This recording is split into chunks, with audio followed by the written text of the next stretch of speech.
এই যে পাঁপড় ভাজবো, পাঁপড়গুলো একটু নরম নরম হয়ে গেছে মনে হলো, একটু হিটে রেখে দিয়েছি গ্যাসের চুলার পাশে। এতে এগুলো ভেজে ফেলবো এখন। এ পাশেরগুলো দিয়ে আগে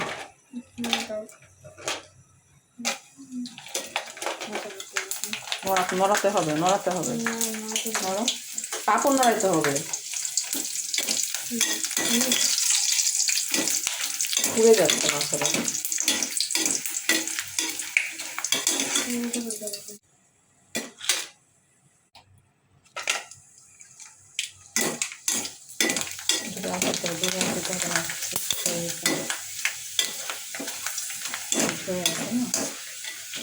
পুড়ে যাবে।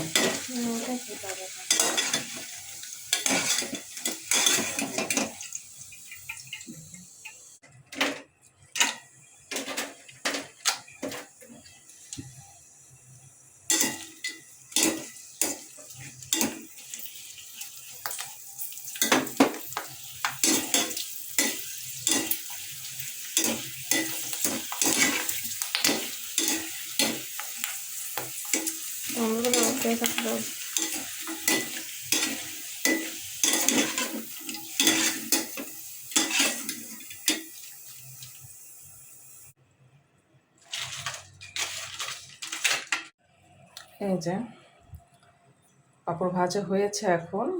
তো এগুলোকে আমি একটু ঝাল আমি নিজে বানিয়ে মিক্সড করে দেব।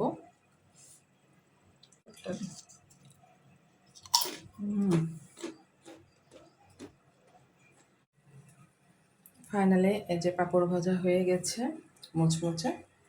তো আমি একটা মশলা আমি নিজেই তৈরি করব, মশলা ছাড়া খেতে ভালো লাগবে না, শুধু বিট লবণ দিলে।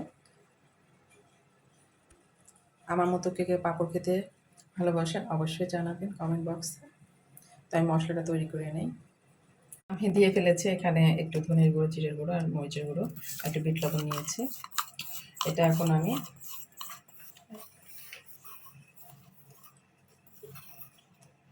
ছিটিয়ে দেবো।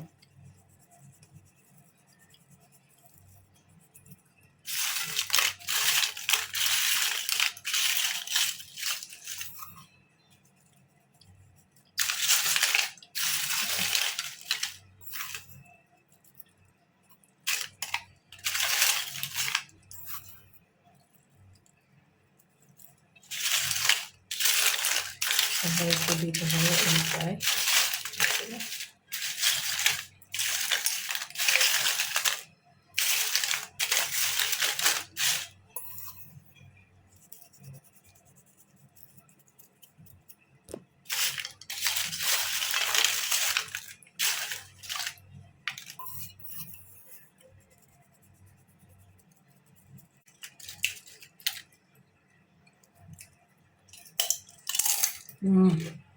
অনেক মজা।